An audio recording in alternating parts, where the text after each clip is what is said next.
Good afternoon, ladies and gentlemen. For my sins, I've actually been in the packaging industry for 40 years now. 13 of those were in the plastics industry. Then I saw the light and moved into fibre-based packaging.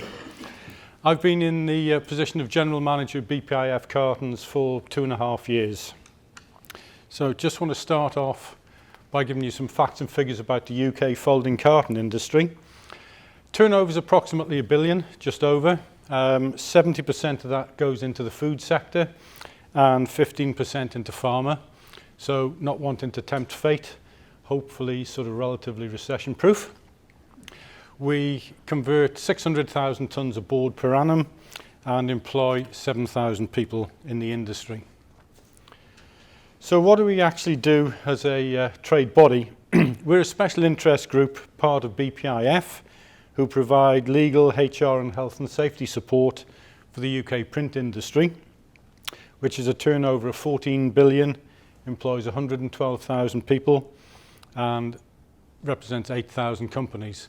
As BPIF Cartons, we've got 42 converter members, over 53 sites, and that includes the big multinationals from the likes of Graphic Packaging, Westrock, MPS, all the way through to SMEs turning over £5 to £10 million. We've got 25 partner members who are suppliers to the industry, so ink companies, machinery manufacturers, etc. And we also have as our members the Paper and Board Association, who are representing the merchants and the mills that import carton board into the UK. When I became General Manager, we did a survey of what our members actually wanted, and surprise, surprise, training came out as being the top need for member companies. We have a target audience for our training of two particular groups. The first one is actually people who are new into the industry, and we've actually had some of the big groups have actually used it as being an ideal training course for example, sales managers who have been previously in another industry and are now moving into packaging. And we also have a second group, people who've been in the industry for a few years and now need to broaden their experience. So we can now cover the whole of the production process. Picture on the far left as you look at it is board making at Igesund up at Workington, through inks, die making, cutting and creasing, folding, gluing. And people have really appreciated the courses, and certainly things like the folding, gluing is very much hands-on. Rather than standing watch a machine doing sort of 150,000 cartons an hour, they can actually set the machine up, obviously under very close sort of guidance from the demonstrators. In addition, we also have run a couple of sales training courses as to how your customer buys cartons. And these have been run by ex-senior buyers at the likes of Premier Foods, and they try to tell the sales managers what the buyer is thinking in his head as the negotiation process proceeds. As well as actually hands-on, we're doing just launching our e-learning modules. So this is an online tool, literally is going to be launched in November. It has been tested by several member companies, and it's split into sort of 3 sectors. A little bit about the overview of folding cartons, how material is made, health and safety, and then the actual making of cartons. And the little video there is actually available on our website if anybody is interested in how folding cartons are actually made.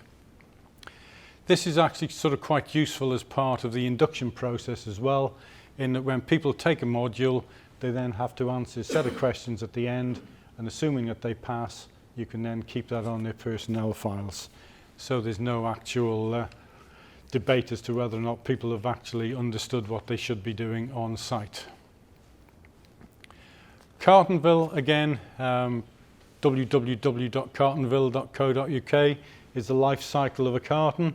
It's very simplistic, originally aimed at school children, but again, as you go through the life cycle of a carton, it actually tells you some sort of facts and figures. Given the high profile of packaging at the moment, BPIF, along with ProCarton and ECMA, are always looking to promote the sustainability of carton board and the environmental credentials of our product, and this applies equally as well to paperboard packaging. So this was actually the Times supplement back in July 2018 and again in May 2019, and copies of this are actually available outside, so at the end if anybody wants to pick up and take away and have a read, then please feel free to do so.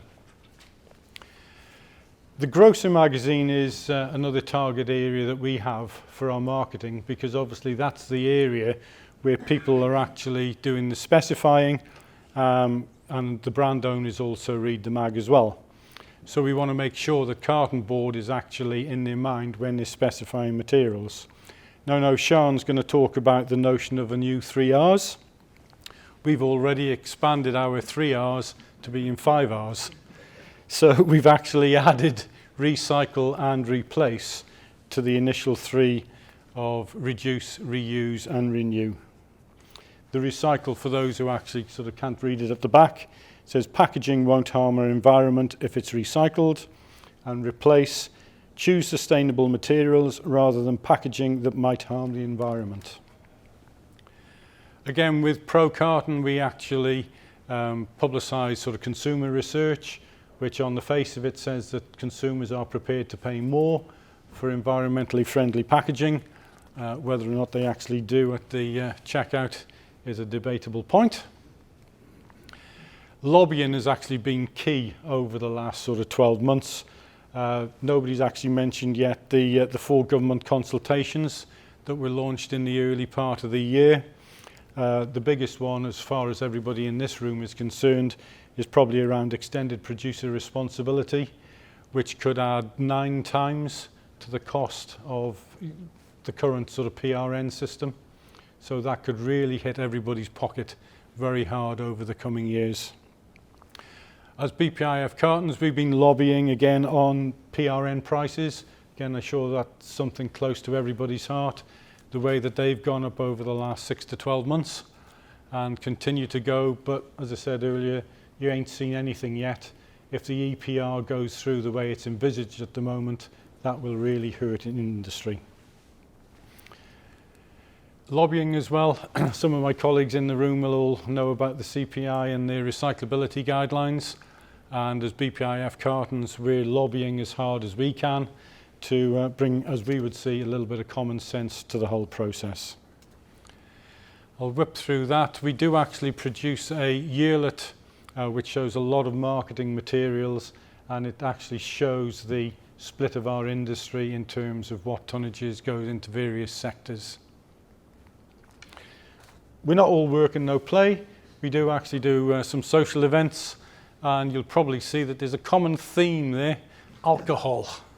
And anything we do has obviously got some drink involved with it somewhere along the line. So now we come to another 6 letters, and this time it doesn't start with a B. So TICCIT, Trees Into Cartons, Cartons Into Trees. What is it? It's actually a joint initiative between Pro Carton and BPIF Cartons in the UK, but it's actually pan-European. So whereas BPIF Cartons are doing it in the UK, all the other national associations around Europe are actually promoting TICCIT as well. So packaging, unfortunately, is currently getting a bad press, regardless of which material is actually being used. So we want to explain to school children what a good material, carton board, or cardboard as we usually call it now, because people don't differentiate between cardboard, carton board, corrugated. It's all cardboard as far as everybody's concerned. How environmentally friendly it is, and how easy it is to recycle it as well. So we also want children to go home and talk to their parents about it as well. So we want to do a bit of reverse marketing, start with the kids and move it back up the family chain. So it was originally launched in the USA by the Paperboard Packaging Council, and TICCIT, Trees Into Cartons, Cartons Into Trees. It's aimed at 8 to 11-year-olds, so it's sort of high end of primary school. And in the US, over 100,000 children have so far been involved in the program.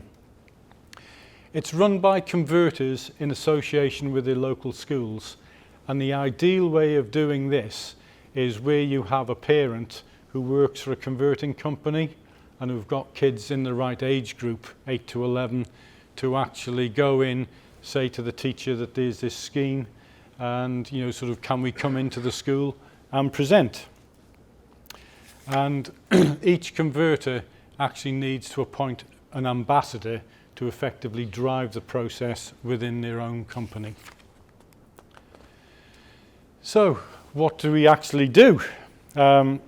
We actually have a program which is available on those two websites at the bottom, and again there's brochures sitting outside, so please feel free to take one of those away with you.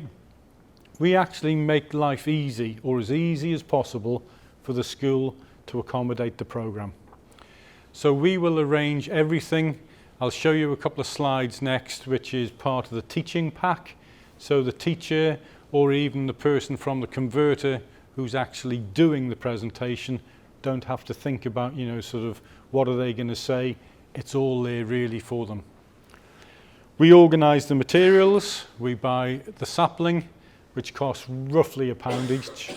We get that through the Woodland Trust. So it's not an expensive program to run to catch kids early and to get the message over about our sustainability and our material that we have. So we get the compost, we actually make the cartons, or we sort of show them how to make the planter out of an old cereal box or anything else like that. And the idea is the kids have the lesson, and at the end of it they get to plant a sapling and they take it home and plant it in the garden, and hopefully it'll grow. So what materials have we got? We got posters, we got a program guide. There, for example, on the top right hand side is how you actually make your own planter. But if you don't want to do that, we've actually got a planter cutter guide, so the converting company can sort of make their own, put their own marketing materials on it. It's effectively an easy way of getting our message over. We want to make PR out of it as well, so we ask the schools, and I know it's a delicate subject at times, but we ask them for permission to take pictures of the kids actually sort of doing part of the lesson, so that we can put it on our websites, we can get the local press involved. It's just to raise the profile of our material. There's a PowerPoint presentation with all the notes, as I previously mentioned, and because this is a pan-European initiative, it's available in all those languages that are listed down there below. Outside, as well as finding the actual program guide, you'll find little badges, little lapel badges. Unfortunately, they're wrapped in plastic, but that's the way they came. Just shows that unfortunately plastic is everywhere. So my next 3 slides actually sort of just show the PowerPoint presentation for the teachers or the person from the company who's actually presenting. Now, you probably can't sort of read that at the back because it's literally screenshots of the PowerPoint. So, for example, the oldest tree in the world.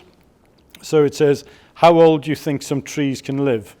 Let the kids answer.